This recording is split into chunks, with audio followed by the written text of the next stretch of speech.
Selamat pagi, salam damai sejahtera, sehat semua. Kita merenungkan firman Tuhan, biasa Bapak Ibu Saudara. Eh, Judulnya adalah percaya maka Tuhan melakukan.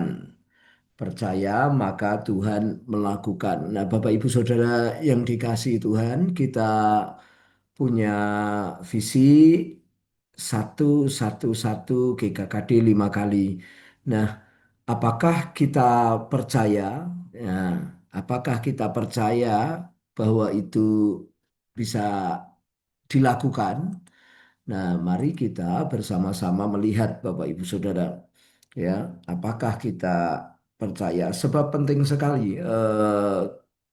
Kadangkala kita sambil lalu sehingga kita tidak mengerjakannya. Seperti saya kemarin melihat bagan pertumbuhan rohani jemaat di Bubaan di lorong garasi itu ada eh, bagan pertumbuhan dari orang petobat baru, lahir baru awal sampai naik terus.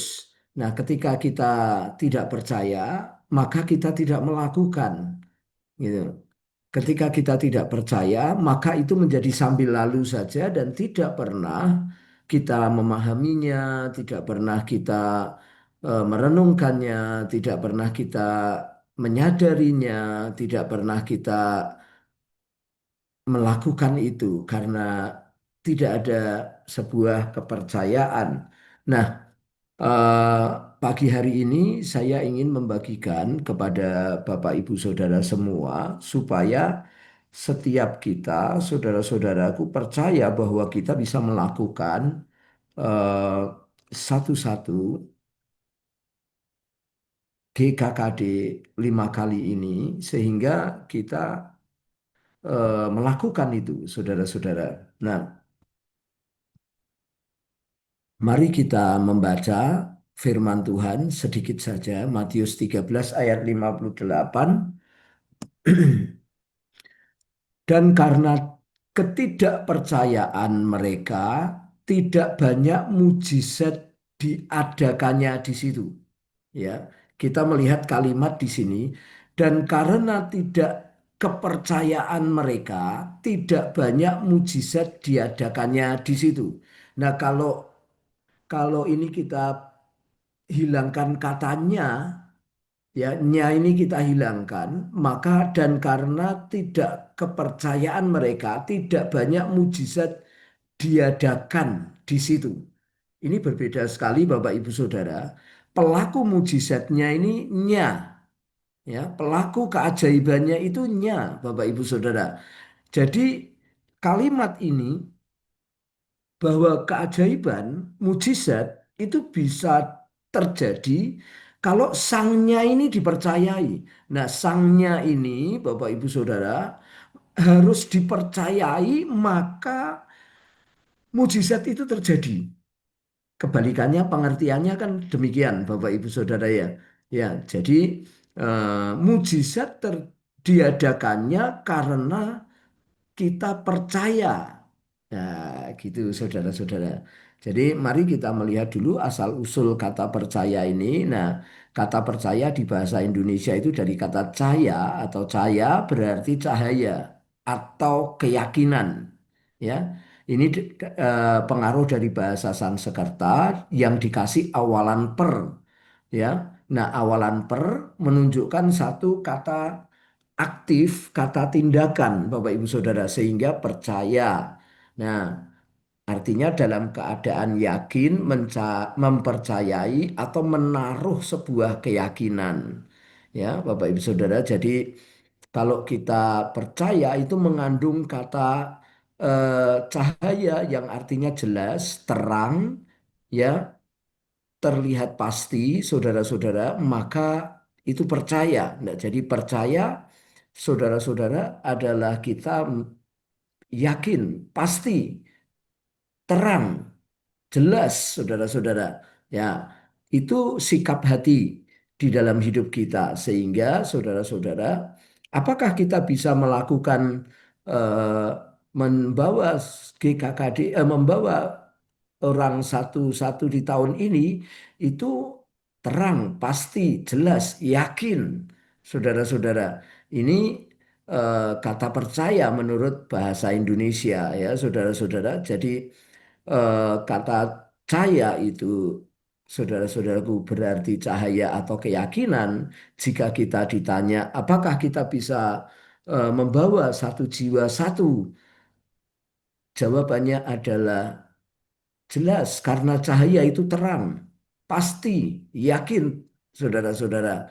Ya, jadi ini eh, awalan saudara-saudara yang perlu kita kerjakan, bahwa kita jelas pasti yakin akan terjadi keajaiban dalam hidup setiap kita, yaitu membawa mereka satu-satu, ya, bisa melalui orang sakit disembuhkan, bisa melalui orang yang letih lesu, kehilangan, terluka, kecewa jiwanya, bisa disembuhkan. Keajaiban itu terjadi karena kita percaya, maka Tuhan melakukan keajaiban itu, saudara-saudara.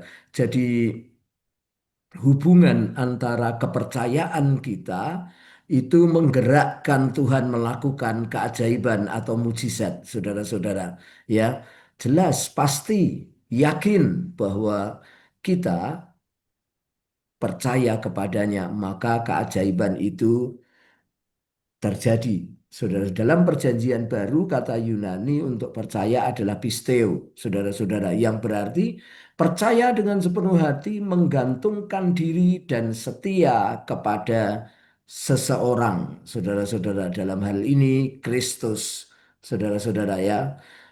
Dalam hal ini Kristus. Menurut percaya menurut Alkitab adalah iman yang aktif dan hidup yang diwujudkan dalam pengakuan, ketaatan, pengandalan penuh kepada Allah dan Kristus sebagai juru selamat. Jadi pengakuan, percaya, saudara-saudara, itu mengandung, mewujudkan, saudara, kata-kata pengakuan. Apakah kita mengakui bahwa kita bisa membawa satu orang, satu jiwa itu? Nah, tergantung pengakuan kepada kita. Pengakuan, karena pengakuan adalah definisi dari kepercayaan itu sendiri, saudara-saudara, ya.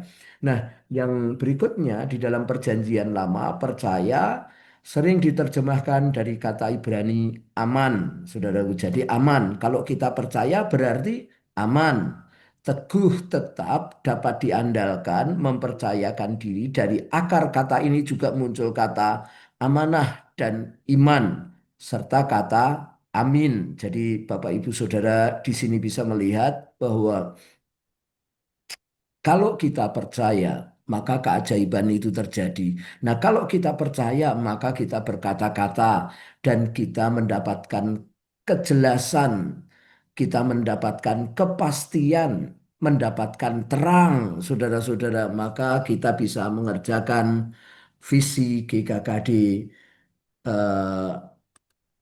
GKKD kita 111, GKKD 5 kali. Keajaiban-keajaiban bisa terjadi dalam proses visi ini. Bapak Ibu Saudara mungkin ketemu dengan orang yang kecewa, ditipu orang. Bapak Ibu Saudara mungkin bisa ketemu keluarga yang sedang bermasalah antara suami, istri, dan anak-anak. Bapak Ibu Saudara mungkin bisa ketemu dengan orang yang mungkin membutuhkan kasih, ya. Nah, semua itu saudara-saudara dimulai dari kepercayaan Bapak Ibu Saudara, ya, yang mengatakan, mendefinisikan bahwa itu dari kata cahaya, jelas, terang, pasti. Ya, saudara-saudara, di dalam bahasa Indonesia itu bisa kita bawa, kita bisa pulihkan, dan kata percaya itu menggerakkan Tuhan untuk melakukan keajaiban. Sesuatu yang tidak mungkin menjadi mungkin. Kita butuh keajaiban. Mari kita berdoa.